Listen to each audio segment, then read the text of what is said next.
परभणीच्या सेलूमधून एक मोठी बातमी समोर येते। भाजप सरकार आणि देवेंद्र फडणवीस यांच्या विरोधात आज धनगर समाज आक्रमक झालेला पाहायला मिळतोय। हाताला काळ्या फिती आणि हातात काळे झेंडे घेऊन आज धनगर समाजाच्या वतीनं सेलू येथे जोरदार मोर्चा काढण्यात आला।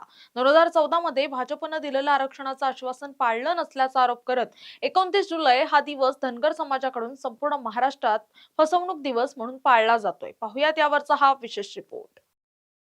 2014 मध्ये बारामती येथील आंदोलनात भाजपचे तत्कालीन प्रदेशाध्यक्ष देवेंद्र फडणवीस यांनी सत्ता आल्यास पहिल्याच कॅबिनेटमध्ये धनगर समाजाला अनुसूचित जमातीचं आरक्षण देऊ असं आश्वासन दिलं होतं। मात्र गेल्या 12 वर्षात अनेक कॅबिनेट बैठका होऊनही हे आश्वासन न पाळल्याचा आरोप धनगर समाजाने केलाय। याच पार्श्वभूमीवर आज आरक्षणाचे आंदोलक दीपक बोराडे यांच्या नेतृत्वाखाली सेलू येथे सरकार विरोधात निदर्शनं करत जोरदार निषेध नोंदवण्यात आलाय।